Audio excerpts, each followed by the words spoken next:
left, right. Hey, if you're watching this podcast or you're listening to my voice, I want to say thank you very much. I'm super appreciative, and I would love it if you would like this podcast, if you would subscribe and share it. I really, really would be in debt to you. Thank you very much. Hopefully, you enjoy it. Let me know what you think about the goats. This is SipTalk. Grab a drink and enjoy. Crisis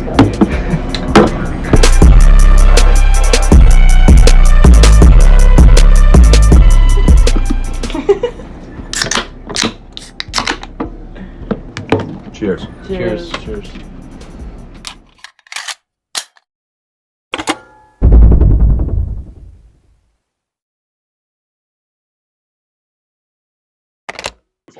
We're live. This is SipTalk episode 23. James, what do you have to drink over there? I am drinking a bourbon and seltzer. Bourbon and seltzer. I got served up by Virtue Cider Rosé. Not too bad. And Andres, what do you got over there? Bourbon on the rocks. Yeah, coffee cup. Nice. Yeah, I don't know what's going on in the live stream yet, but it is definitely not working on my end. So, James, I wanted to introduce you to Revel Bikes. Haven't heard of it. Revel Bikes is a bike sharing service, and it's for motorized bikes. Okay. So basically, you download an app, you can hop on one of these bikes. I don't know if they check your license. I don't know the exact setup or the legality of it, but you can pretty much grab these bikes all over the city, just like city bikes. And Are they e-bikes? Well, no, they're actual. They look like scooters. Okay, but are they like electric? Yeah, they're electric, but not like a bicycle electrified, like a small moped type of device. And they're all over the city. They just really took off. Okay. 1 week, a couple months ago, I saw one or two here and there, and now all of a sudden I'm seeing them everywhere, which is wild. But that means that you have the general population, who are, I'm guessing, non-motorcycle owners, and probably not really big-time bicyclists, because that's not exactly a popular thing. And all these people are jumping on these motorized devices. So, I'm sure you can imagine what's entailed with jumping on a motorized device in a city like New York. How big of a safety issue is it? Well, have you ever driven a motorcycle around Manhattan? No. So there you go. You have all these people driving around a city, no idea what they're doing, no idea about traffic laws. A lot of people don't know the exact laws of traffic. They don't know the general speed limit in New York City. A lot of people don't know you can't take a right on red in the New York City area. Did you know that? No, I just assumed. I thought that New York City was kind of like Mad Max rules as it was. Yeah, I mean, pretty much you get away with a lot more in New York City because there's a lot more to observe from the police officer's perspective. So we can get away with a lot more. But point is, you take all these mopeds, you throw them on the street, and the barrier of entry into driving a moped is now downloading an app, and it's super cheap. I think it's like How much for a ride? I think it's like 25 cents a minute or something. I have to check it out. But I know it's cheaper. They say 25 cents per minute and $1 to start. So my cab ride to work costs roughly $14 a day. So I could just run outside, grab a Revel, head down to the office for it takes me 9 minutes to get here. So for less than $5, door to door. Yeah. So I don't have to worry about parking. and it sounds like it would be fun. It is fun. It is fun up until you actually hit a car, or up until you take it to a place where you should not be taking it, and start vandalizing the mopeds, the Revels, and now that's the reason why Revel took it off the market. It's because there's a lot of lawsuits against Revel, because there's people that they have a driver license, because that's basically one of the conditions for you to drive it. You have to have a driver license. But it doesn't matter if it is suspended or not. You just need to have one driver license. That's all. So there's people that have their driver license, but it's suspended or it's not active, and you just have to call them and be like, listen, my driver license is not suspended. It's just that I haven't gotten my new one, or I haven't done the paperwork, but I'm good to drive. And they'll literally tell you, okay, you can drive. I'll send you the code, put that code in, and you can take them over. Okay, so where's the lawsuit? The lawsuit comes from other cars that got in accidents with this.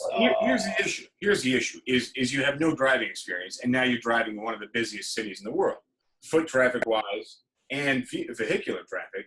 So you have no experience, and now you're driving in a place that most people are terrified to drive a car in. A car, you have 4 doors, you have airbags, you got a seatbelt.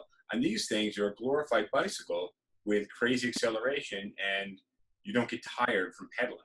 So you have all these people driving who shouldn't be on the road in the first place, who are fearless because they don't understand that you don't have the safety that you have of a 4-door vehicle, and they're zooming up and down the street, and they're not wearing helmets, and they're carrying other people, and they're carrying things. So a lot like a third world country where you typically have a lot more injuries, when it comes to driving mopeds and things like that. Andres is smiling, but that's what because has New York City's response been? Have they had any legislation on it? Typical response: you have a new program, and a lot of people get pissed off. So people were pissed off because the delivery guys were driving electrically charged bicycles, like e-bikes, and that was a really big thing because people said they couldn't hear them coming, and they were going a little faster than normal. But I just said, well, yeah, I guess I like to look both ways, like a normal person would do before they cross the street. So I have that going for me. But if people were just pissed off, I think the delivery guys weren't pedaling, which I don't know why you would be that pissed off. If you look, yeah, but you'd assume if you're working in the delivery industry, you've got a pretty good knowledge of traffic in the city or whatever. That's very different than a tourist getting on a bike for the first time in New York City, not even knowing the city.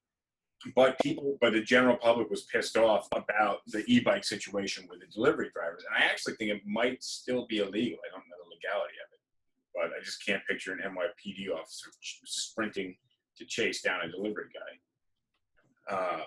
But yeah, people, came out and people were upset. So we had the same thing going on with these Revels, but just like City Bike, now you have a lot more people driving bicycles to and from work, which I think is an overall great thing if the caution level from the greater public increases.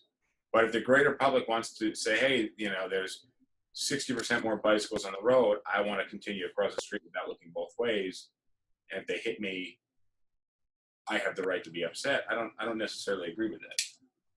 Well, this sounds like a problem that will just kind of sort itself out over time then. Let people get used to the product for a little bit, and at the same time, people are going to get hurt, and the best way to avoid getting hurt is either be careful if you're on foot or don't use the things if you don't know what you're doing. Sure, but now they've pulled them from the market. So I think they suspended it in New York City starting today. Okay. Yeah, they did suspend it starting today, and one of the reasons as well, not just because of the amount of lawsuits that Revel got, but it's also the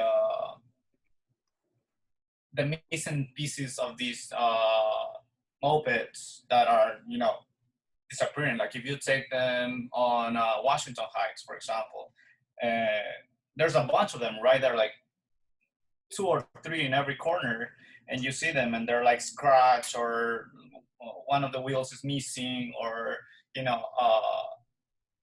the up cost of taking care of one of these mopeds is expensive as well. So if this was, I don't know, Cali, for example, that would be a completely different thing, because you actually need a moped to mobilize yourself from point A to point B. But in New York, you have good public transportation and all of these things, and keep up the cost of having one of these mopeds is just Yeah, It's but not. if it's a private company, who cares? Like they're the one who's bearing the cost of repairing or replacing these things. And if they're not pricing those accordingly, or they're not coming up with ways to keep track of their assets, then they're going to lose money, and that's really a public problem. So that's just how they run their company. No, I know, but And I'm the saying second, that's one of the reasons why they're taking it off the market, because it's expensive to. there was a second death today, and then they suspended it. So it's believed that the suspension was caused by the death, and that would make sense to me. But there's just some crazy, I think it's a brilliant business idea, and I think the city should be embracing it. But I think the city should be dealing with the implications of this new technology. And I have a really good feeling that Revel may get shut down. Another company may come with the same idea right behind them and probably charge a little bit more, because I think 25 cents a minute is pretty cheap. But another company comes right behind them, works out the kinks, and lays it out. And now we have a new branded cyclist on the street. We don't have as much to worry about, and this one's going full force because they saw the errors of the predecessor. I think there's a really good chance that's going to happen. And I think, a city like New York, little electric mopeds is probably a net positive. I don't think there's any way you can look at it outside of deaths, obviously, but people die from car deaths. People die in taxis. People die they get run over by buses. So I think we're going to have a net positive if this goes well. But people being upset, people die on bicycles. Are they going to make bicycles illegal? I think people are a little bit less risk prone on bikes because people know how unsafe bikes can be, especially if they're not experienced on a bike, because you can only go so fast and you feel a little less protected. How would you not have that careful quotient, the same careful quotient or care quotient, whatever you want to call it, when you get on a motorized vehicle? If you're this afraid to get on because the motorized vehicle does the work for you, so you feel safer because you've got powerful underneath you. I don't know. A bicycle is something that everybody has, and now you get on this other device, and you're in the middle of the street. And it's an electric vehicle, so you don't have. I haven't ridden it yet, but I know you don't have the same acceleration you do as you would in a motorcycle. Yeah, but it's certainly faster than a bike. True. It's faster than a bike, and you don't have to pedal, so you have that going for you. But yeah, I just wanted to bring that up, because it's for it to be suspended because of a second death. I like, you watch people driving around on these things, and I counted 9 of them go by in a minute the other night when I went out on Friday. I just happened to mention it, and I looked on the street, and 9 of them was by within a minute. A lot of them had more than one person, and I would say maybe there were 3 helmets between all 9 bikes. So that's a stupidity issue and a lack of regulation. How long has it been in the market? I don't know. I'm thinking 3 or 4 months, but that's only because that's how long I've been seeing them. So maybe they were more popular in the outer boroughs. They started on Brooklyn. They began on Brooklyn. This here in New York, in Brooklyn, but they started in Cali, in I think LA, and they started probably 4 or 5 years ago, if incorrectly. And then they came here to New York, and they began like around at the end of 2018, beginning of 2019, and they had a good Brooklyn, and then moved to New York City, and it was a completely different story. Because in Brooklyn you have more space, people are like, more conscious about the environment, you can say, and they don't drive as much as like the city itself. So it makes more sense for you to grab a moped from, I don't know, Williamsburg to Greenpoint. Sure, but the big issue, it makes more sense. It's better for the environment, and it's a moped, it's electric. It makes more sense any way you look at it. But people aren't following the laws, and is that a Revel problem or is that a city problem? That's a problem. The biggest issue is people running red lights, and people not wearing helmets, people riding on the sidewalks, not following other traffic devices. That's what's going on. And how do you public policy is there, the law is there, but what do you change? James, do you remember the bikes they had in South Carolina? You mean, well, they have downtown. They have a small bike rental service that's still in operation right now. So I maybe I'm remembering this wrong, but I thought around the time that City Bike came to New York City, which is basically it's a subscription bike service. I've never used it because I've always had a bike, but you download an app and you click it or you pay, or you swipe a card and it unlocks a random bike, and you can bike to another location. There's another bike locker, and for every minute or every 10 minutes that you have the bikes out, you're getting charged to your bank account. And you have there's something similar to that. It's called Holy Spokes in Charleston. But I remember back a while ago that somebody just bought a whole bunch of free bikes, or they provided a whole bunch of free bikes to the city of Charleston, and they just disappeared basically. Like within a week, they were almost all gone. Do you remember hearing something about this? No, this would have had to have been a long time ago. As far as I know, the Holy Spokes program, all the bikes have GPS trackers on them, so it'd be a lot harder to steal the bike. Well, I mean, then again, that's how you make business. For example, you can have a GPS and whatever and just whatever, but if you have your credit card in it, your debit card, something that you know that if you don't put it back in, you will keep getting charged by the minute. Right, that's probably how the program in Charleston works. I've never needed to use it because anytime that I've wanted to bike around downtown, I have my own bike, so I'll just ride it. I use City Bike on like a weekly basis, and I'd rather buy the 3-day pass with $24. You can use it for 30 minutes, park it, and then use another one for another 30 minutes, and you go from point A to point B to point C, and then until you get to your destination. The only problem with that is that if you go like 1 minute after the 30 minutes, they will charge you $4 extra. wow. I didn't know that. Yeah. Per minute? So they literally tell you after those 30 minutes, if you want to keep using the service on the same bike, we will charge you for $4.50 or for something for the next 15 minutes. So if you got 31 minutes, might as well go to 44 minutes because they're going to charge you the exact same amount, $4 and something else. Jesus. Yeah.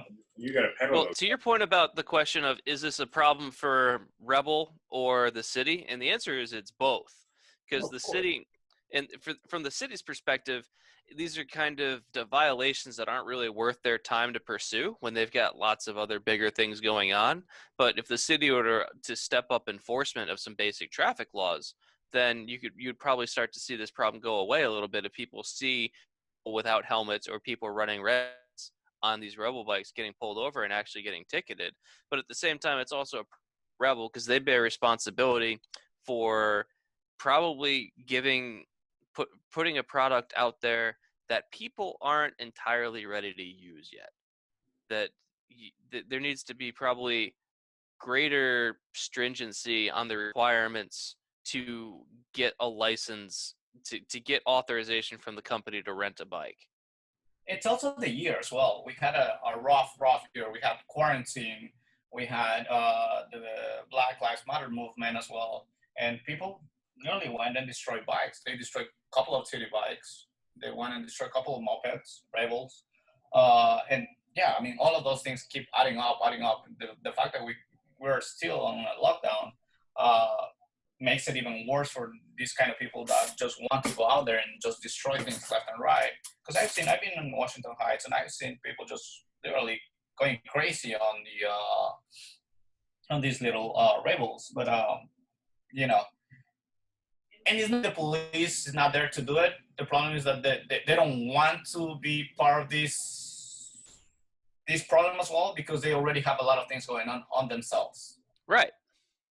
They just took $1 billion away from the police department, and they don't want to be associated with, okay, it's part of our job, but if we do it, we're going to look like the bad guys. We're going to look like the guys that are not letting you have fun in New York while you're on lockdown, you know, and because I've seen a lot of people just literally going on red lights left and right, and the cops are right there, but they just go like, what can we do? We just anything, because if we do it, then they're just gonna start recording us, and then I'm gonna look like the guy in the situation. When all I do is just enforce the law, you know. Well, I mean, police are not making a lot of moves lately. You can tell by the number of homeless people that are out right now in this city, and it's really How much of that police, and how much of that is just the longer term effects of COVID and people losing money and jobs and housing? well. I don't think that the uptick in homeless population on the street and the drug user population on the street has anything to do with job loss. Not yet. You know, I heard somewhere earlier in the week somebody talking about being broke, and you know, James, if you lost your savings and if you lost your job, how many nights would you be sleeping on the street? Well, do I still have my car? For a little while, and then you lose it. So now you don't have a car. Everything, your house burns down, and your keys were in there, and you're locked out of your car. Now what? Well, at some point, I think I would end up. Well, first thing I would do is I'd reach out to any of the people that I know. Okay, so first off, if you lose your job in your home, I'm pouring a little drink here. We're gonna call it a Negroni. Is that New Amsterdam gin or vodka? That is that's the gin, and we got New a Amsterdam little, gin yeah, and sweet vermouth. yeah, and Campari. That other drink was nice, but I don't know. I've just been digging these lately. You know what that is, right? Well, Or I said it already. What? Campari? You've got two Amaro flavors in there between the sweet vermouth and the Campari. Oh, yeah. Not really my thing. I've never been a huge Amaro fan. So what I'm saying is you would hit up your friends and family. Now, I had to, yeah. say you're in a foreign country and you're in the same situation. Because that's about as wild as it would get. Say you're in Japan and you don't know anybody and you lose your home, you lose all your money. How many nights are you going to be sleeping on the street? It's gonna happen pretty quickly. How many nights are you going to be sleeping on the street and building a camp and building a house?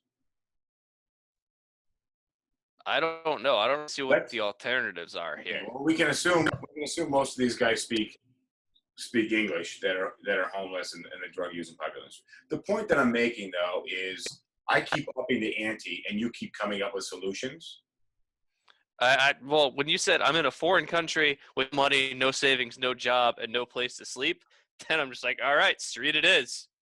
Exactly, and then you gave up because you said, but you also kind of forfeited me upping the ante. But what's happening is that I'm putting you in a scenario that you're still trying to win. So at a certain point, you're giving up. And what I'm saying is that people have. When you took away all other options. But there's still options like homeless shelters and different programs that people can get if they're looking. And you were looking in this conversation because I was asking you to look for an answer. The people are on the street because they want to. And most of it is drug use. And yeah, sure, there's a small population that is willing to be upwardly mobile and who's going to keep an eye out for different opportunities. But a lot of the people on the street are using heroin, they're using other hard drugs, and probably street drugs that I'm not at all familiar with. And that's why these people are on the street. And it's not because they lost their job in March or April because of coronavirus. And beforehand, they were upstanding people in society. You know what I'm saying? Like that's what's going on. I would say that there might have been people that teetering on the edge that might have had just enough going them before Corona pulled the rug out from underneath them. and it didn't take much of a push. I'm sure, and I understand that, but I'm not saying that. I'm seeing people just doing drugs in the middle of the street, setting up camp. I mean, it's bad. The block that we are on is really bad because it's a somewhat secluded block, and there's a massive amount of scaffolding in the middle of the block. Even though there's a police station, half block away. But but if you're a police officer, is that what you want to be doing with your day? Exactly, and that's what we're saying is police are turning blind eye to a lot of stuff that's going on. You have this Revel use, which it's really difficult to chase down bicycles and motorcycles and electric mopeds, obviously. But this is just it's bad, and I think there's a lot of police apathy right now. And then again, they just got defund $1 billion, if I'm not correctly, in New York City. They literally took $1 billion away from Has them. that actually happened, or is that just proposed? No, it happened already. It happened in, I think it was in March. From that. No, the March. George Floyd protests were in the end of May, so there's no way that they would have defunded the police 2 months ahead. May. Yeah, you're right. May. Conspiracy. It's a conspiracy. They must have. It was already defunded, yeah. So it was on the New York Times. That cannot be a lie. Well, and the whole policing thing is a really complicated topic because there's kind of good and bad faith arguments on both sides. Sure, but the defunding thing, I think, just like the I've been following the hashtag cancel rent. So, like, cancel rent is a terrible policy, whereas a rent voucher program or a work with your landlord type program or something along those lines is much better. But the cancel rent, just the blindly canceling rent is just terrible policy. And I believe the defund the police, just blanket defund the police, and then see what you're going to do. I mean, here's the thing: it's terrible to. You've been in a classroom with teachers out there? Okay, so I think that the people behind defund the police, there's not a single person with a marketing degree among them, because the phrase defund the police is terrible, because it just makes anyone who hears that phrase think we're just going to take money away from the police. Mm-hmm. Well, what are we going to do with it? Well, we're just not going to give it to the police. But the idea. Hold on. That, though, some people are really happy to hear that. So just bear in mind, there's two sides of that. Just take money away from the police sounds like a terrible idea to some people. Right, but what I'm sure there are some people that just think we should just take money away from the police regardless, and I'm not even going to answer those arguments because I think that they're so stupid that they don't bear even a response. But I think that instead of defund the police, if you were to say reassess the police mission, because you can talk to a number of police officers that are called into situations that are not really police matters, where you have people that are having mental health or other kind of social welfare crises, and the first call is to the police, because who else are you going to call? So the idea is, instead of putting this money towards people whose job it is to enforce the law, arrest criminals and stuff like that, they don't have a training in terms of how to deal with people that are going through a drug overdose or something. So take that $1 billion and don't say we're just taking this away from the police, bad job. It's say we've been asking the police to do things that are outside of their mission, and we're going to give the police a more focused purpose so that you're a police officer, here's what you're trained to do, and that's what you're going to go ahead and do. And this extra money that we were paying y'all to try and solve issues that were kind of outside your mission statement, we're going to put that money towards social welfare programs. And so when someone calls the police because of a domestic dispute or a drug overdose or something, or a mental health breakdown where someone's having a psychotic event, maybe the police aren't the best person to come and be the first person there. Well, maybe it would be better to have a social worker or a psychologist or someone that's trained in those kind of field dynamics to help sort out the situation that doesn't involve someone with a gun showing up. I agree with you completely, but who calls the police? Most people call 911. and it's the 911 operator who's sending health, fire, or police. That person. But what tools do the 911 operators have available to them? It's either it's an ambulance or you're taking someone to the hospital, which might not necessarily be the best idea, or it's a policeman or a fireman, but the firemen only deal with like car crashes and burning buildings. So most of the time it falls to the police, and we're asking police officers to solve problems that aren't really within their training. So you can't really fault the police for getting the response wrong when it's something that they weren't trained how to handle. So the idea behind defund the police is not take money away from the police because police have done bad things. It's we've been asking police to do things that are outside their scope. Let's take some of that money that was going to the police and put it toward programs that are more purpose built to tackle a specific problem. Exactly. And that's why I say the marketing is shit. Because if you were to market it differently, then people would understand what the mission is. Yeah, exactly. But I also think, yeah, they would understand it better. But they also would. I mean, it sounds like you're just deleting that money. It's no longer being spent. You're not talking about reallocation. You're not talking about the reasons. People are making their own assumptions on the reason. Yeah, which is what again. Yeah, your voice just faded out completely. But marketing. Exactly. But the marketing, I think, is everything. I think you market yourself when you get dressed and walk out the door, and every word that comes out of your mouth is marketing yourself to some degree. I just think that's really, I don't know, really short-sighted with what's going on right now. Well, but again, if we called it, instead of calling it defund the police, if you called it something else that actually reflected what people were trying to do. Exactly. But the thing is, when you try to make societal changes and you push people away so badly, you're not really going to get anywhere. You're creating an uphill battle for yourself. Well, and that's where there's a problem with the protesters who are rightly incensed by what happened with George Floyd and the general plight of minorities and their relationship to police in this country. They have a legitimate point that they are not treated the same as white people. So but the problem is when you try and create this adversarial thing, then the other side will naturally want to dig in and take a defensive position. But that's exactly what's happening. Yeah. Right.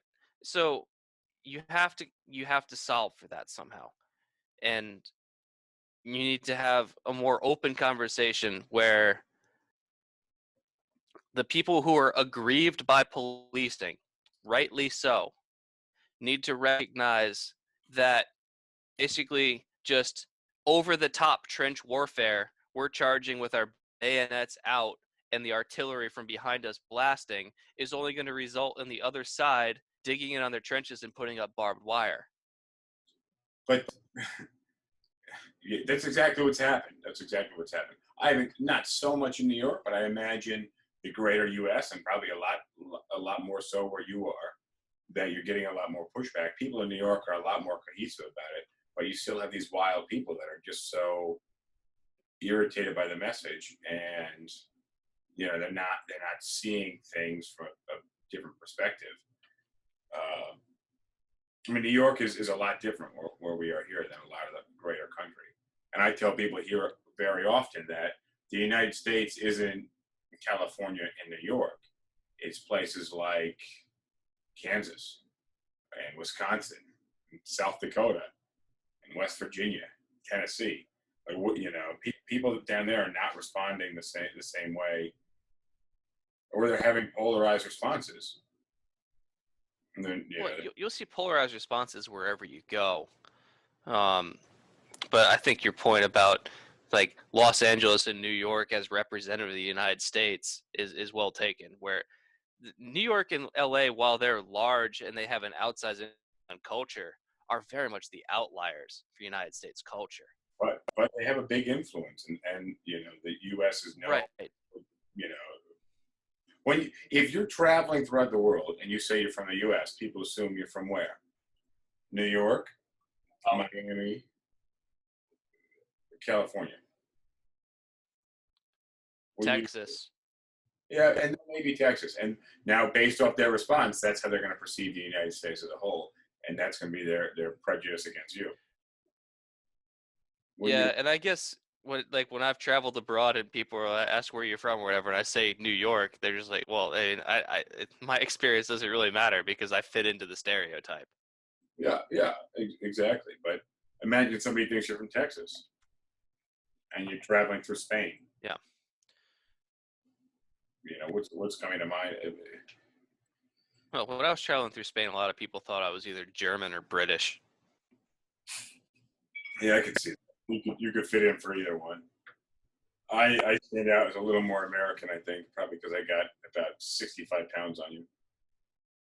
Yeah, I was skinnier then too. Then again, people that travel the most is basically people from Cali or people from New York, Florida, Texas. People from the Midwest tend not to travel. That's one of the reasons why I think people in the Midwest are or tend to be more close-minded than people on the East Coast or West Coast. And by that I mean New York and Cali.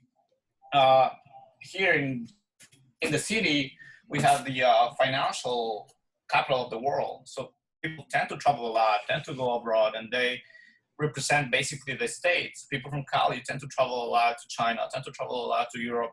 So actually,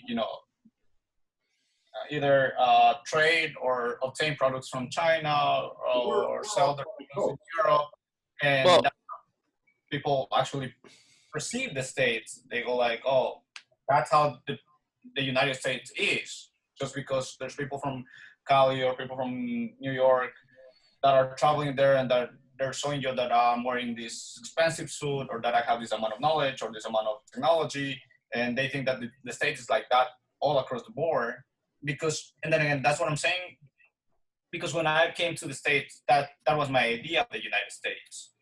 I thought that the States was like this super mega power that everybody had like the greatest education possible, that everybody just wanted to eat the world. And that was because I met people from New York before I came to the States. And then you travel with the States and you see that. No. You said one thing that just I think if I had kids right now and they were in public school system and this coronavirus shit was going on, I think I would take on the burden of homeschooling, which I really, generally believe homeschooling to be a terrible idea, but I don't think any kids are learning right now. I don't think that's happening. They're saying kids are going to go back to school for like 1 or 2 days a week, something like that. And then do the like 2 days a week in school and 3 days virtual. Yeah. Do you know how slow it is going to be for the school system to just turn around and do all this online teaching? Virtual learning sucks, dude. I know. I watch people take all different types of people take the real estate course online, and I hear about what they're up against and how they're handling the class and how much they're learning and how many times they fail the state exam. And taking this online class is not great, and the real estate exam is not complicated stuff. Whereas trigonometry or calculus is not something I think I could learn by just reading about it. Without some type of natural gift or talent. It's a really interesting debate because, first of all, I completely agree about virtual learning. I was taking a class in the spring at College of Charleston, and the first half of the class was before it, and I was doing great in the class. And then as soon after spring break, the college shut down all in-person classes, and everything went virtual. And as soon as that happened, my interest in the class and my participation or whatever just plummeted because I can't focus as much online. But it's one where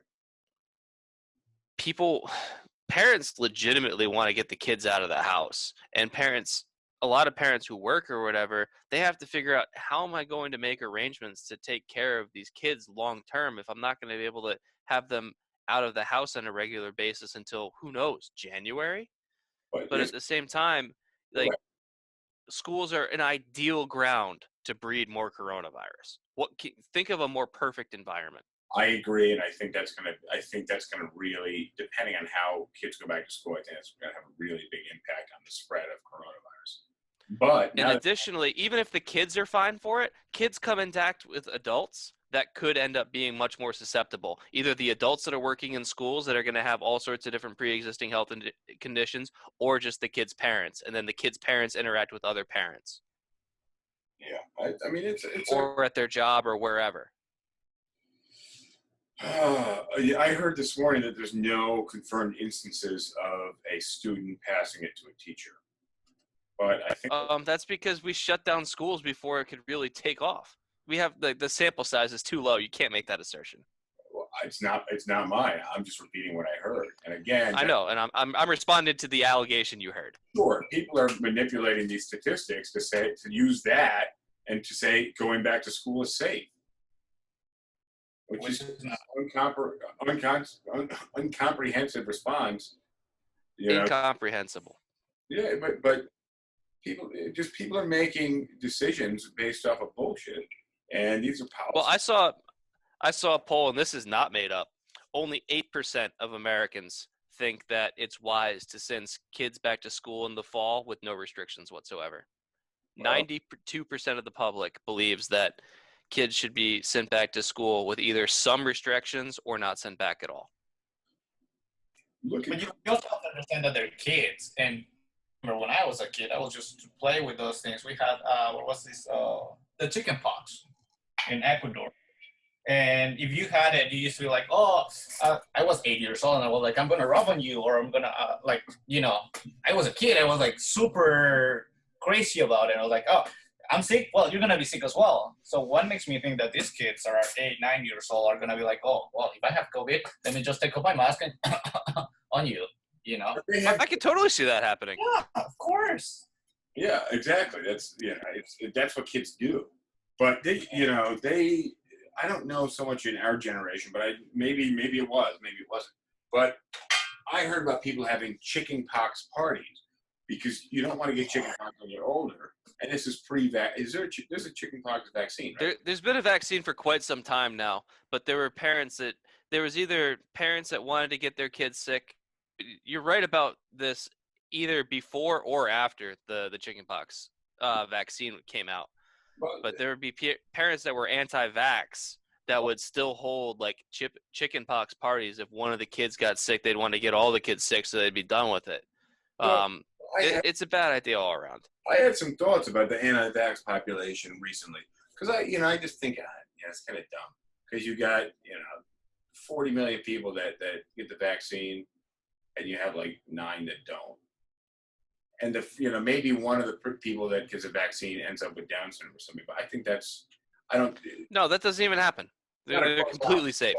But my point is, it's not a causality. People are trying to imply that there is a causality there, and there's clearly not. But I'm thinking if you have a classroom full of 22 students, and all of them have been vaccinated for, let's say, smallpox, and one hasn't. And they're saying, we don't want our 21 kids in the classroom with your kid who hasn't. What's the rationale there? The rationale is that not everybody can get vaccinated. So there's some people that because of other health conditions can't take the vaccine, that the vaccine legitimately would cause problems for them. And so standing on either side of the argument that I just proposed, because I think kids should be vaccinated. I think kids that don't have the brain power or the education to make their own decisions, so it's really up to the parents. But what I'm saying is I don't think that 1 out of 22 students who's not getting vaccinated poses a greater threat to the 21 other students. And now if you asked me 2 weeks ago, I would say I'm anti-vaxxer. But now I just thought about it. I said, where's the danger quotient there? Where's that unvaccinated kid causing danger to the vaccinated kids? Exactly. But the thing is, for example, there's people that I'm tapping out for a sec for getting that they have either compromised immune systems or that the vaccine is not good for them, or they cannot have the vaccine. So they don't get it. So that one student doesn't get it, and they've rationalized not getting it, and they don't have it. They didn't get the vaccine, but how is that unvaccinated person causing harm to the people that are vaccinated? Not to the people that are vaccinated. That's what I'm saying. For example, the people that are vaccinated, they create this thing called herd immunity, which is they have inherent immunity through the vaccination. Will no longer be effective. And the reason why herd immunity is very important is so people that actually cannot be vaccinated could be protected as well. So let's say that there's this kid that is not vaccinated, not because of one compromised immune system, but just because their parents believe that vaccines are evil and they cause Down syndrome or whatever. And there's another kid on a different classroom that goes like, I cannot get vaccinated because this vaccine will literally cause me more damage than a benefit. So that kid becomes a problem for the kid that is not vaccinated. That's the reason why it's very important. Okay, fair enough. So James, this is what Andres just said. Obviously, you missed it. Recap. Is that you have one kid that chooses not to get vaccinated because it's his parents' choice, and then you have another kid. So this is out of the classroom of 22, and then you have 20 kids that get vaccinated. One doesn't get vaccinated because his parents are wacko hippies. And then you have one kid who can't get vaccinated because of whatever disorder. What Andres is saying is now that one person who can't get vaccinated is now at a higher risk because somebody who could get vaccinated wouldn't. And Andres is right. Okay. All right. Fair enough. Fair enough. That makes sense. I did not realize that there was a population of people that had adverse effects to vaccines. Yeah. If you have some kind of like an autoimmune immune disorder or whatever, or some other kind of genetic abnormality that makes it so that having the vaccine would put you at a lot of risk and you can't get vaccinated whatsoever, having everybody else vaccinated protects you. That creates herd immunity. So that's the reason why it's very important for kids to get vaccinated for the chickenpox. So, for example, if there's a kid that cannot get vaccinated because the vaccine will actually kill him or put him in danger, the herd immunity will protect him from getting the chickenpox. Yeah, Andres is exactly right. Mm-hmm. Every time I hear the phrase herd immunity, I just think of like too many cows in one place, like all stepping on. Here's a better way to think about it. Imagine you want to cross a river and there's a whole bunch of little stones that you can use to jump across the river.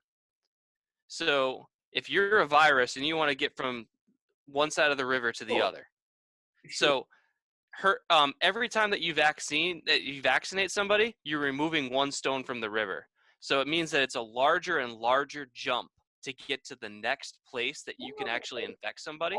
So it's not saying it's impossible, but the less people that you have as targets, the harder it is for you to encounter each individual person. I understand that. I understand the math, and I understand the analogy. I don't know. I don't know. I've never been a parent in the situation to not want my kid to be vaccinated. But I'd want, if I had some kids, I would want them to have all the positives. I want to have some new shoes, the new HPV vaccine, the rabies one. I think they have the whole nine. Yeah. For example, with the HPV vaccine, my mom is she's a very religious human being. And the reason why my sister didn't get the HPV vaccine was because my mom used to think that, or they told her in church that if you vaccinate your kid against HPV, she will be able to have sex left and right with no consequences. And that's not what God wants. And my mom used to think that. My mom used to be like, oh, well, if I vaccine my daughter at the age of 10 or 11, there's a period for you where you can vaccinate them. I'm not sure about that. I think it was 6, 7, or 9 and 11. Well, it doesn't really matter for the purpose of this discussion. And then my sister didn't get vaccinated. Now she's at a higher risk of getting cervical cancer. When this could be avoided, when this could be prevented with actually 2 shots. Well, she didn't. Yeah, She did not get vaccinated, so now she's at a higher Last risk. got vaccinated. Yes, she did not. well, it wasn't even her choice. It was her mother's choice. Exactly. You know, and that's the thing. If people keep believing on, you know, pastors and God figures or whatever, and they tell you that if you vaccinate your kid's gonna become a sex monger, and he's just gonna go and keep having sex left and right with no consequences, then as a father or as a parent, you have that idea in your head that, oh no, I cannot vaccinate my kid because I'm protecting her. So, as you know, as a parent, that sounds kind of bad, but as an individual, it doesn't sound that bad. Well, yeah, but again, it's still a lie. Sure, exactly. You're entirely correct. It's a lie, and that's you know the issue that we have with different religions, and you know, Catholic Church said it wasn't. They didn't allow condoms for a long time. They still don't. No. Obviously. No, yeah, no. I mean, no, they do. The new pope told them, yeah, you can. When did that change? 2007, he actually had a one-on-one. He actually was like, listen, religion shouldn't be involved into this religious. Everyone is accepted in church. So you said 2017? 2017, yeah. All right, so it was pretty recent in the history of the Catholic Church. We've had 3 years of declining Catholic growth. Yeah. Well, I mean, you know what? I mean, let's put 2 and 2 together here. Exactly. They started making the Catholics wear condoms, and they're like, all right, I'm out. But obviously, if you're trying to propagate more Catholics, you want to be anti-condom and anti-gay. That's a pretty good strategy. I think it's a great strategy, especially if you say that Jesus was against it. Yeah. Although, as far as I think the Bible is concerned, Jesus was celibate, so probably didn't get the HPV vaccine. It's just Exactly. Yeah, but as far as the Bible is concerned, Jesus never wore a condom. well, so that's why he had to be celibate. He had to be a careful guy. We just pissed off, 50%. Yeah, we literally lost a bunch of people right now. I don't know. We got 50% to go. Yeah, well, I mean, it's a slippery slope. So, James, what's going on down there in good CHS? I honestly have no idea. Over the weekend I up and do that pro game that I was telling you about. It was a complete disaster. So 3:00 kickoff, I show up at 1:30 because that's what we're supposed to do as referees, to do all the check-in and pregame stuff. Game's supposed to kick at 3:00. We got lightning and all sorts of crap. We don't kick off until about 4:30, 4:45. We make it through the first half. Everything's fine.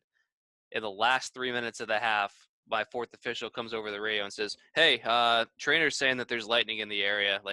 And I said, we're making it to halftime. I don't care what they have to say. Tell them to go sit down. We're making it to halftime. We make it to halftime, and sure enough, as soon as I blow my whistle, they said, yeah, you're back in a lightning delay. Everyone go back to their locker rooms. Sit there for another 2.5, 3 hours with lightning around the area. But so the way that this works is that we've got apps or lightning detectors that'll tell you how close the nearest strike was. And if a strike is within X number of miles, in this particular case, a strike has to be farther than 10 miles away. So are you measuring by sound or are you measuring by app?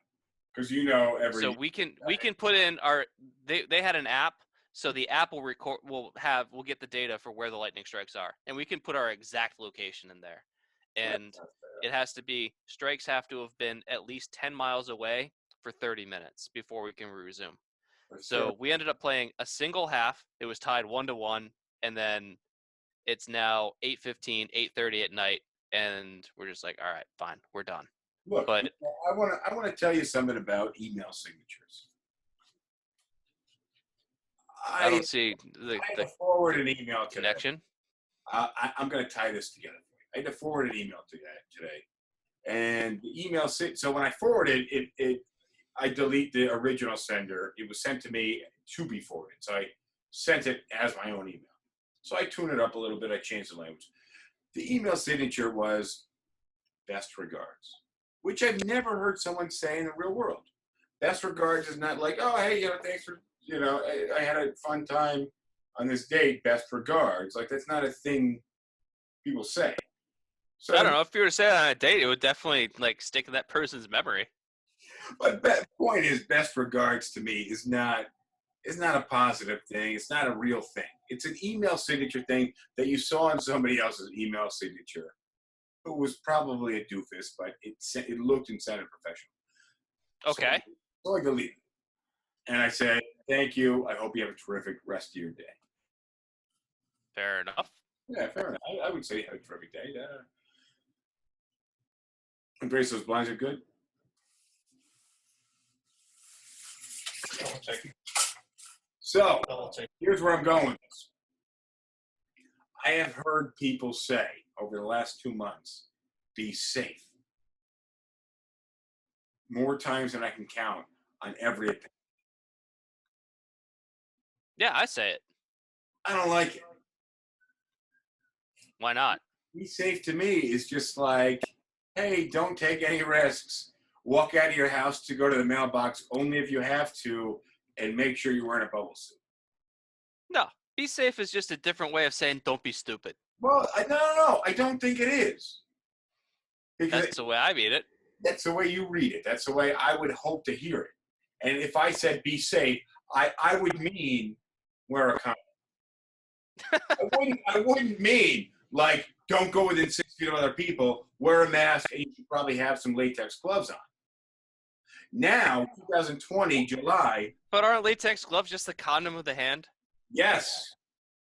But you can't get an STD by finger touching somebody. I don't know. So that's what I'm saying, though. What I'm saying is that You might be able to. I feel like we need to test this theory. You have Trojans. you get lambskin. That's not latex. But I don't like the be safe. I think that's bullshit. I really think that's a total bullshit. People telling people to be safe is just like, hey, stay secluded longer if you can. Well, so maybe we should just tell that to ugly people. Be smart is definitely a better phrase, and I like don't be stupid. Yeah, but the thing is, if I were to tell a client don't be stupid, Yeah. they wouldn't take that the right way. Yeah. But if I say, hey, stay safe out there, that's the same thing as saying don't be stupid, but it comes off a lot nicer. I'll give you another one. If you work in retail, you know this phrase. Have a good one. Let me ask you a question. Said it all the time. When was the last time? Yeah, I'm sure you do. When was the last time you talked to a friend or a relative and you said, have a good one? I don't know. I've probably said it before. Yeah, I don't think so. Think about it. Really think about it. I don't think you have. I don't think have a good one is something that you use in a personal. It's just you don't just like when you're like, you know, you go to your family's house. And you're like, hey, I had a really nice weekend. Thank you for having us. Best. All right. Yeah. You know, here's the thing, though. You have to separate the personal and professional here, because the thing is, there's a lot of things that you say in a professional. On a professional level, I'm not talking to our highest end clients and being like, "Thank you for visiting our office. Cheers." Best. Okay. First of all, I say cheers. Best regards. When I close my conversations with my clients, I very often say cheers. So. Well, yeah, that's fine. If you really mean cheers. But if you mean cheers, it's Tuesday at 11 a.m. Cheers. No, that's just my sign off on the phone is cheers. Like I say, I picked that up from bartending, and I just haven't let it go. And like this is. Well, you picked it up bartending, so it's rooted in the actual cheers. Yeah, but when now I've got like a client that runs a pharmaceutical business that makes like this dude probably makes about $1 million a year, and that's split across that's just his take. This is a drug dealer you had as a client? Huh? This is a drug dealer. Oh shit! Sorry, I forgot we're live. Pharmaceutical advising, dude's super smart. I like him a lot. But yeah, when if I have to talk to him on the phone or whatever, like when we ended up, I'm just like, all right, yeah, man, cheers. If I was a drug dealer, my tax returns would read pharmaceutical advisor. Oh yeah, no, pharmaceutical sales, of course. But yeah. But my whole point here is, when was the last time you went to a Chick-fil-A? Last week. Okay. Wait, did you guys actually have Chick-fil-A last week? Yeah, I did. So Right. we got a couple of Chick-fil-A's here in New York. You would be surprised. No, I actually, that's the reason why I brought it up, is I know that there's Chick-fil-A's in New York. Yeah. So the question that I have for you is, I'm waddling over. after you closed your transaction, after you placed your order, what did the cashier say to you? Oh God, have a chirpy day. No. I don't know. But my point is, why is that tied? No, this is important. Why does the cashier at Chick-fil-A have to be any different than anyone else? Have a wonderful day. Have a nice day. Have a great Yeah, day. but that's not what they say. Thank you. What do they say? They say, when you say thank you, like you put in your order, I'll have whatever chicken sandwich and some fries and a Coke or whatever. Yeah. And they say, all right, that'll be $9.75. And you give it to them. You say, all right, thank you. And they say, it was my pleasure. It was my pleasure. Fuck. That's what they say. That's what they're trained to I say. want to give a quick shout out to Dan Morgan. Dan, what's up, man? It's been a long time. I just want to say hi. I see you watching Street Pharmaceutical Bud. You mean Bud or you mean Bud? Bud. Andres is really struggling over there with his backlight. I don't know why he wants to look like a silhouette over there. Yeah. Dark. But if you Yeah, but Andres, you look better in the dark. if you work at a McDonald's and you're telling somebody after you give them their 39 cents change on a Big Mac, it was my pleasure. Did that come from the heart? No, but I'm telling you, at Chick-fil-A, that's what is trained in them. I And believe. if you go to a Chick-fil-A in the South, you will hear that. If you just, like, after you order your food at a Chick-fil-A in the South, just stand near the counter and listen to the interactions between the customers that come after you and see what the cashiers say. You will hear that every single time at the end of the transaction. I fully believe you.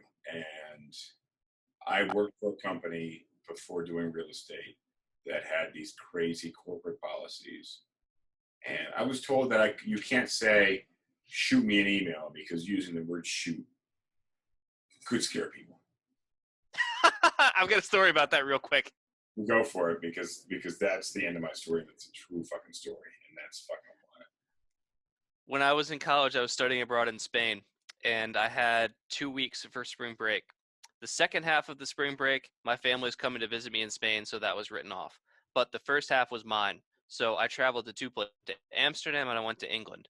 When I landed in London, I didn't really have any plans. I didn't have any idea what I was going to do. I was just like, screw it, I'm in London. I'm just going to see whatever's interesting to me. So I land, I have to go through customs, show them my passport, and the passport agent was this, like, I don't know, super, like, military British dude. And he says, so what are your plans here in London? I said, I don't know, man. I'm just going to be killing some time. He's like, What did he say? he's like, what are you going to be doing? I'm just killing some time in London, man. I got 3 days that I got to burn.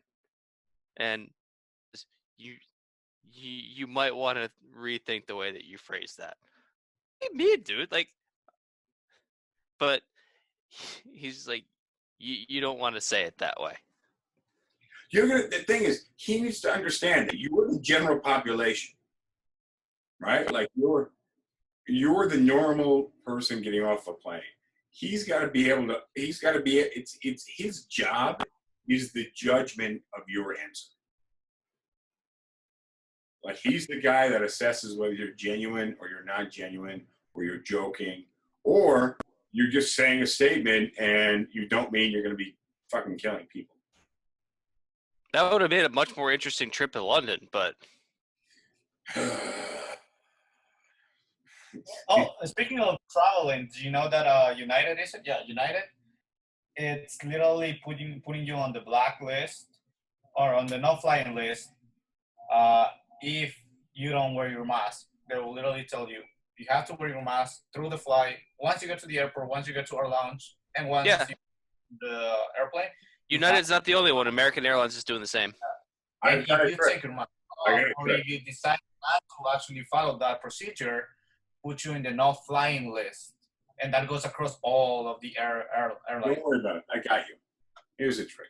So mask rule is obviously if you're around old people, you're around people that you don't want to spread it to where you're just around people, you should always have a mask on. We discussed this last Tuesday.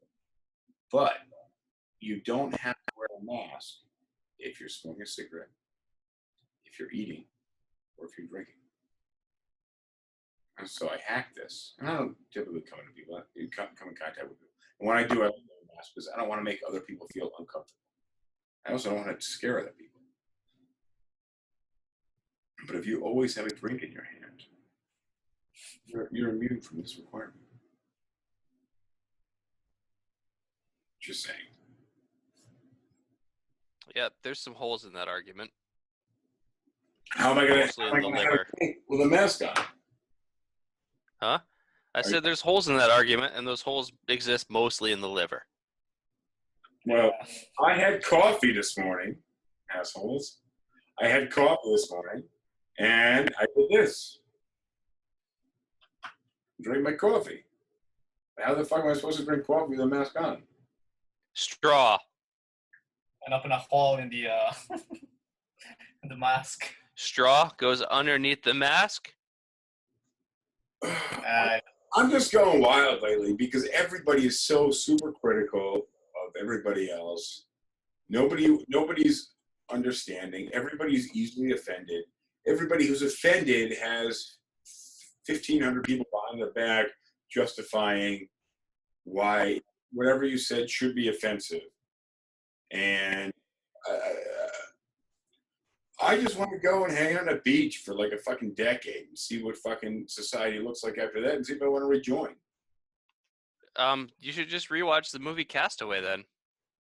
I watched that recently, actually, which is wild. That it's just great movie. And it's not a movie that you're going to watch on a regular basis. Like there's a lot of movies I like. No. It's a great movie. It's a great movie, but it's not something that you watch on a regular basis. No. I don't know. I'm ready to buy some land in the middle of nowhere, except I don't have a job. I'm not making any money. So this is fucking wild. But yeah. You know, I've got a story to tell you. All right, it's a short one. But when you say buying land in the middle of nowhere. Hold up. Pour another drink or not pour another drink? Yeah. Pour another drink, of course. What do you think? This is SipTalk. I'm dried right here. You won't then come and grab. Oh, Andres, jump in and grab it out of the refrigerator. Be back. Justin, you'll like this story. All right. So, my firm had a client. Hold up. That was sitting on a decent amount of money and a decent amount of land. Because I want to hear the story. Andres just burst in the room, grabbed a Butterita, a Bud Margarita. All right, so one of the clients in my firm had a decent amount of money that he wanted to find a way of just kind of investing and making more money out of. And can you give me a general he actually had figures, I'm guessing? Right, but yeah. But he also had a decent amount of land relatively close to a city. And so he was able to find it somewhere in Florida. I can't go into too much detail because I can't disclose my firm's clients. Yeah, confidentiality client. Yeah, I get that. Yeah. But anyways, he has a decent amount of land relatively close to a city in Florida. And he's able to secure a deal with the developer to turn that land into like a kind of an outdoor mall kind of a thing, right? Okay. And so he wants to develop this land into an outdoor mall, and he's going to do well for it. And the city says, well, that land is zoned purely for farming. So you like the contract that you have, like the zoning laws aren't going to allow for it. Okay. So he fights them for a little bit, and this city's not going to budge. He can't do anything. He can't develop this land into this outdoor mall that he wants. Okay. So he's got land. But the city has said very firmly it's for agricultural purposes only. So he decides, you know what, kind of as a middle finger to the city, all right, fine. If it's agricultural, then that's what I'm going to do. So he finds somebody that he knows in like either Africa or the Middle East or whatever, and he buys a shitload of goats. So he turns this 20 acres or whatever that he has into a goat farm. So he just loads the entire thing up with goats. And he lets this go on for a year or two. And I don't know anything about the goat market or the goat meat market or whatever, but apparently goats breed pretty well. And he's got these goats just going gangbusters or whatever, and he's making tons of money selling goats. And at the same time, goats are an annoying animal. So he's got these goats kind of on the outskirts of the city, this giant goat farm that's just kind of an annoyance to people that are anywhere near there. Did you Making gangbusters selling goats. Did you ever hear the story where it was George's like 20th or 21st birthday? It was like his second year in the U.S. and he's Arabic. He's from Lebanon. And these guys, so there was a, when you're in community college, you're 18, 19 years old. Like it's before you go to regular college. And you're fresh out of high school. So where we grew up, high schools are pretty tight knit. The community colleges, you have 4 to 6 to 10 tops high schools that are basically populating these community colleges. So you still have the same cliques, except the cliques get a little different. You have these high school cliques in the community college. So George was friends with me, and then he had this other friend that had a whole other group of friends, which was like the 16 people that went to community college right out of high school, whereas the rest went to wherever they went. And they invited him over for his birthday. They threw him a big birthday party. So I show up to an opposing high school. I show up to a birthday party at their school. So I'm already very much an outsider because I went to an opposition high school. Sporting team, football, basketball, soccer, wrestling, obviously the opposition. But I decent at making friends, and I'm all right. But George, there's no way working around the fact that his English doesn't make sense in English, and he's very Arabic. Do you know what they got him for his birthday? They got him a goat. I would have to guess a goat. They got him a goat, and I don't know if my memory is spot on in this, but I think they got him 2 goats. Irrelevant. That way they could make 3. Irrelevant to the story. Either way, you've been gifted a goat. Yeah. So, But anyway, so this dude starts this goat farm on the outskirts of this Florida city. Listen, and it becomes this huge nuisance or whatever. And finally, the city's sick of having this goat farm that's creating all sorts of smells and noise or whatever. And they finally relent and allow him to develop this land. And when he's able to execute the contract with the development company to turn this into an outdoor mall or whatever, he's like, you know what? Like, I'm better as a goat farmer. Oh, for real? Yeah. And like, we looked at his tax return one year, and he had just a ton of money. And we're like, dude, what do you do? He's like, I never expected to be in this position, but like, as a goat farmer is not too bad. But I mean, that's pretty cool in my opinion. But this dude's cool all around. Like, he's got a hilarious outlook on life. But for this birthday party, we were left with a fucking goat.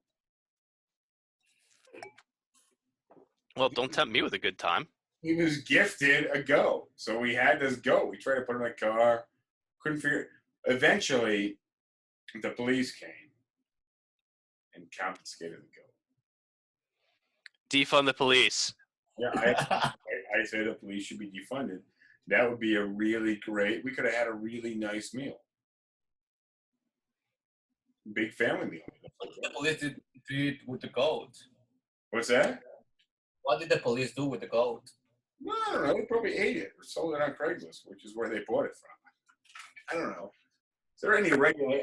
Every goddamn other thing in the fucking life is regulated. Are goat sales regulated? I'm sure they are.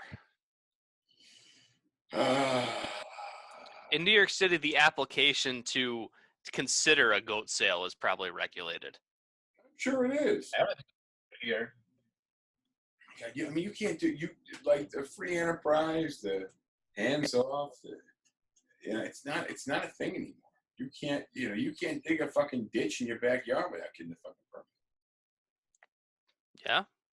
You know what the corollary to that is though? What? Well, if you want government assistance, there's all these government assistance programs. So like regulation cuts both ways. Can you say it that way? Yeah, I just don't think, I think when you have personal property, you want to put a fucking railing up along your staircase. Your fucking kids are going to fall off the staircase. It's going to happen. Well, now we're equivocating on terms. Look, what I'm just saying is there's so much regulation that now this coronavirus, like over-regulating the people, I think is fucking wild. Over-regulating the businesses so they can't do business and then expecting them to stay in business. And if anything, you give them a loan with interest so you make money off of them trying to stay in business while they go in debt. Yeah. The PPP loans are forgivable. If you use it for certain things. Payroll. I'm a real estate agency. So how do I cover payroll when I have 126 people that are independent contractors and I have 3 salaried employees? How does that work? That's a topic for us to talk about off. That's a great off-camera topic. I agree. But either way, I'm getting fucked pretty bad, and I'm running out of the PPP money. The EIDL is like a fucking joke. So it's just frustrating. The government wants us to stay open, but is also trying to profit off of us trying to stay open. Yeah, I'll be back in a minute and a half. All right. Again? No, he's got to pee, I think. We got Matt, Abril, and Vince Rocco watching us. Matt's 19th or 20th birthday was this week.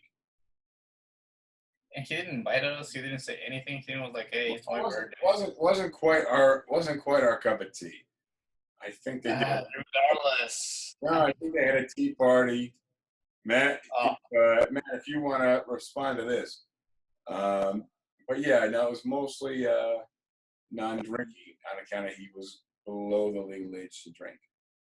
He was actually asking me to invite him to one of my parties, and I was like, "I thought you were above 21, and he's not over 21." Oh, come on.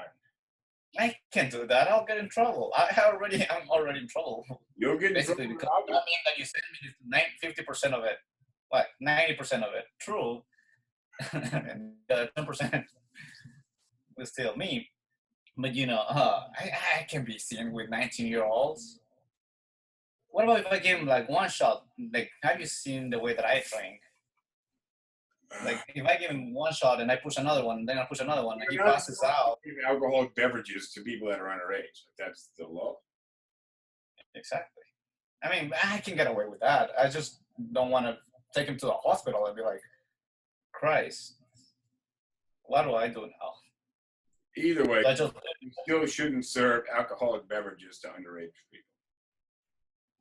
yeah, we don't encourage underage drinking. I'm just a different person that comes from a place where you're allowed to drink at the age of 18, hard alcohol, and wine and beer at the age of 16. So thank God for my country. Other than that, nothing good about it. I don't know. I'm really frustrated lately. Like, in my mind, the jury was still out on the Revel bikes, and it's frustrating for me because I really believe the Revel bikes to be a greater good. But I recognize that you have a bunch of assholes and retards fucking dying because they're not riding around with fucking helmets. They're doing reckless shit. And they also don't know what they're fucking doing on the road. I recognize that. But I don't think it's Revel's fault. If you open a square, if you open a fucking playground, and people are diving off the fucking monkey bars face first into the ground, breaking their necks, like, is that your fucking fault? Yeah, that's the thing. It's that application. It's created for people that are actually smart, responsible, and that they know what they're doing. But it's not created for everybody. And you have a lot of doing retarded shit. You open a skate park and you provide skateboards for the people, and somebody breaks an arm. Are you responsible? Providing you have a disclosure to begin with. Now you provide skateboards that are electronic to people, and people are still breaking their arms. Are you responsible? James, go ahead. Sorry. So you have to look at it. There's two to weigh here. The first is assumption of risk, which is what you're talking about, which is whenever you're engaging in activity, there's an inherent risk in it. And if you suffer any negative consequences because of it, well, there was some assumed risk that you took by participating in the activity by itself. But I think the more important question here is, are you providing a service to people that is inherently risky, that you're also not providing them with the tools to be able to mitigate that risk on their own? And the example that I would give to you is this. If you operate a gun range, which is, yes, an inherently risky thing to be practicing shooting a firearm, but there's a range of risk with firearms where you can have something from a bolt-action rifle to a semi-automatic pistol to a fully automatic Uzi. And so if you're not trained in terms of how to handle a firearm, then you don't, if I run a gun range and someone comes in and said, it's my first time firing a gun, I'm not going to give them the fully automatic Uzi because the recoil on the Uzi will make it come up and eventually point towards their head. So I'm going to give them the least risky firearm I can come up with, which is probably going to be a bolt-action rifle chambered in like a 22. And that's what happened in New York. And they gave us the city bikes, and it worked. Right, but the point is, if you go with the Revel bikes, you can say you're giving people who aren't trained in something that is well outside their bounds of reasonably expected skill to be able to handle. I don't think riding a bicycle with an electric motor is outside of somebody's reasonably that far outside of somebody's skill set. What's the top speed on a Revel bike? 24. 40 or 30 miles per hour. It's less than 30. Yeah, less than 30 miles. So the fastest that these ride bikes can go is 30 miles an hour. I think it's like 28. Let's just leave it at 30. Yeah, sure, fair enough. But 30, I mean, I've bicycled faster than 30. And that's fast. So have I. 30 is moving on a bike. Yeah, but this shit pisses me off so much. But the point that I'm trying to make is you have to balance assumption of risk versus placing an inherently risky asset in someone who's untrained on handling said asset. But then again, they're supposed to be trained because the only way that you can get a Revel is with your driver license. Yeah, but a driver's license is not a motorcycle license. Sure. They're different for a reason. Well, Revel's not a motorcycle either, so I don't know. I'm surprised. But what are they closer to? Are they closer to driving a car or riding a motorcycle? Riding a motorcycle, of course. Okay. I agree. But I think I'm actually surprised there's only 2 deaths. You think it would be higher? Way higher. Of course. Okay. Well, then you're really diminishing your own argument here. Well, sure. But I also don't think that we change the speed limit to 10 miles an hour because there's a lot of highway accidents. But that's a stupid idea too. Well, yeah, the speed limit is 70 miles an hour, but people are dying. We reduce it to 55, save a lot of lives, but people are still dying. So we reduce it to 40, save a lot of lives, but people are still dying. We reduce it to 30, save a lot of lives, but people are still dying. Reduce it to 20, you see where I'm going with this. People are still dying. Well, the natural conclusion is don't have highways at all because then nobody would die. Exactly. So don't have Revels at all is what we just did. And that's what pisses me off. Is that we just brought the speed limit to 0 on Revels. Because a fucking electric bike is going to keep people off the fucking subway, keep people from driving their own motorized vehicles, pollution-wise, keep people from taking fucking cabs, which I fucking hate people taking cabs. I want to be able to walk outside, get in the cab. I don't have to wait for 6 to pass me. I think it's a good thing.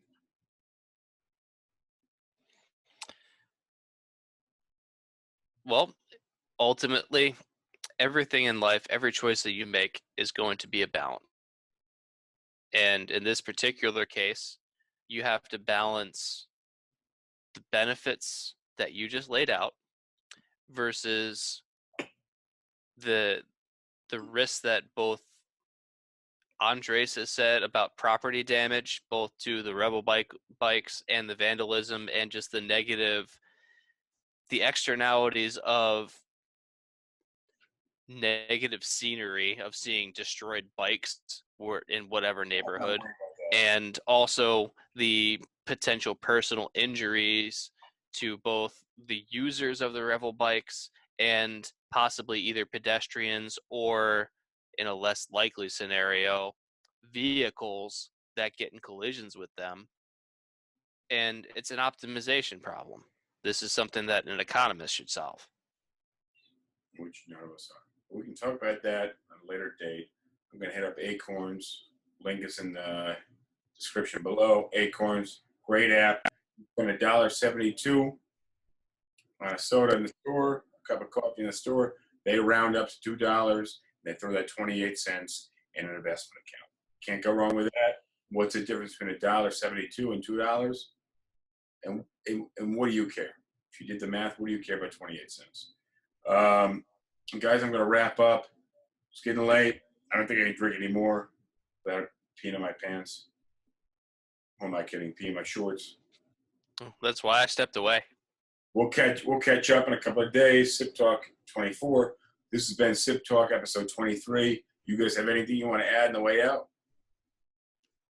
Nah, just to piss you off, stay safe, everybody. Cross the street with your eyes closed, motherfuckers. All right. See you later. Bye.